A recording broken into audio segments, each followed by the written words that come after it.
Interpreting hypothesis test results.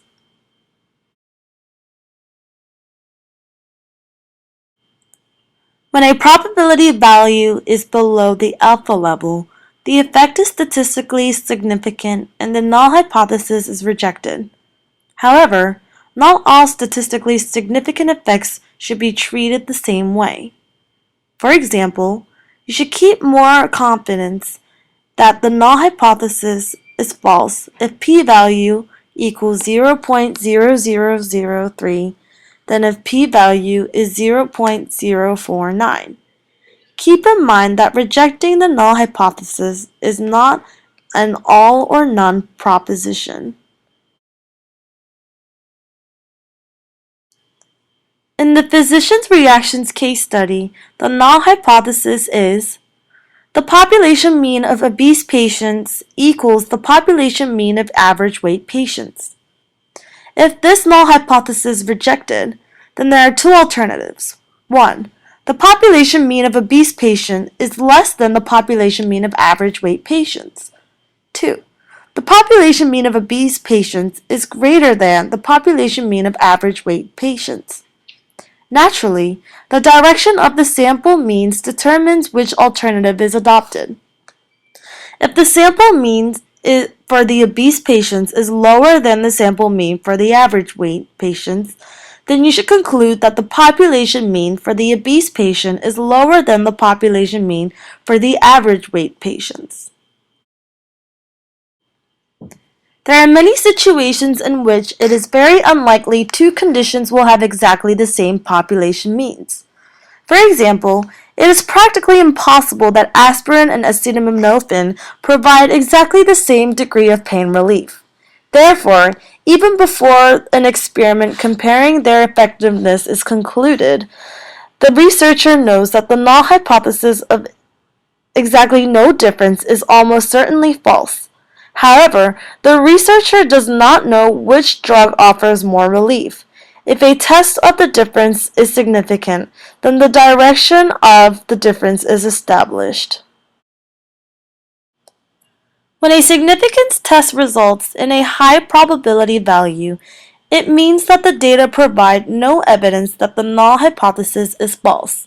However, the high probability value is not evidence that the null hypothesis is true. The problem is that it is impossible to distinguish a null effect from a very small effect. For example, in the James Bond case study, suppose Mr. Bond is, in fact, just barely better than change at judging whether a martini was shaken or stirred.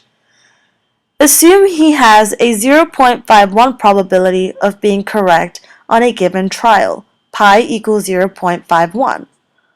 Let's say experimenter Jones, who did not know that pi equals 0.51, tested Mr. Bond and found he was correct 49 times out of 100 tries. How would the significance test come out?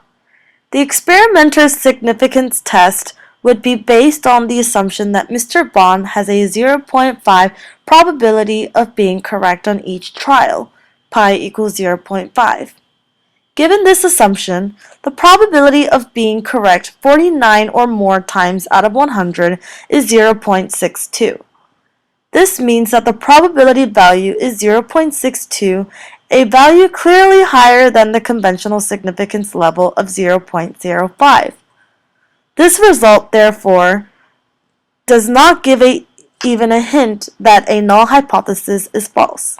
However, we know, but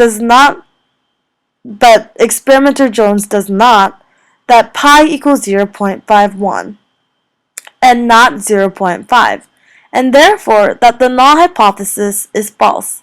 So, if experimenter Jones had concluded that the null hypothesis were true based on the statistical analysis, he or she would have been mistaken. Concluding that the null hypothesis is true is called accepting the null hypothesis. To do so is a serious error.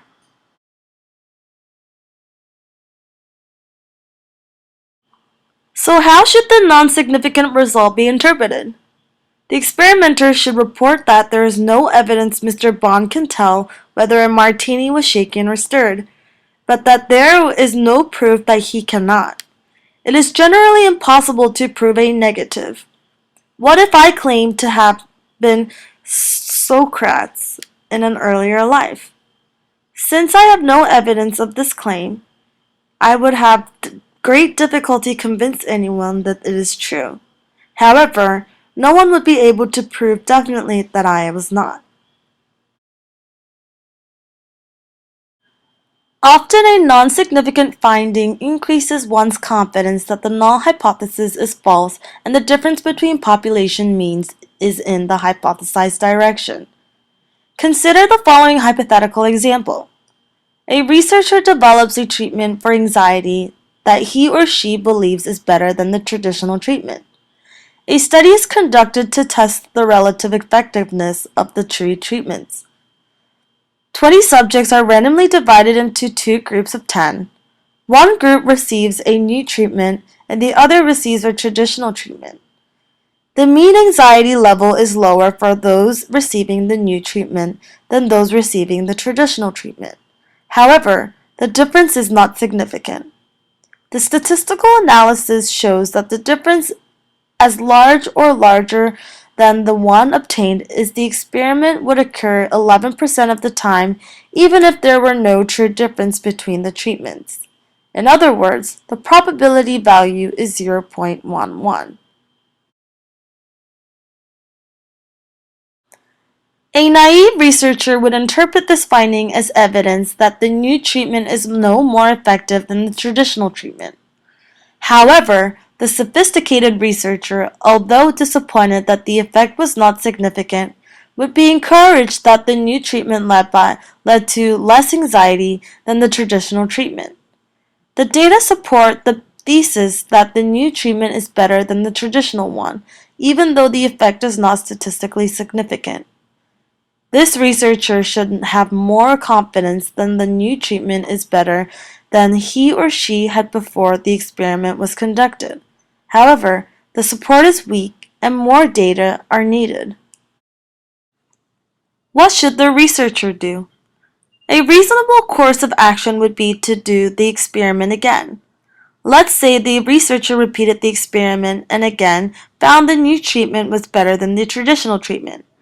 However, once again the effect was not significant, and this time the probability value was 0.07. The naive researcher would think that 2 out of the 2 experiments failed to find significance, and therefore the new treatment is unlikely to be better than the traditional treatment. The sophisticated researcher would note that 2 out of the 2 times the new treatment was better than the original treatment. Moreover, 2 experiments, each providing weak support to the new treatment, is better when taken together can provide strong support. Using a method for combining probabilities, it can be determined that combining the probability values of 0.11 and 0.07 results in a probability value of 0.045. Therefore, these two non-significant findings taken together result in a significant finding.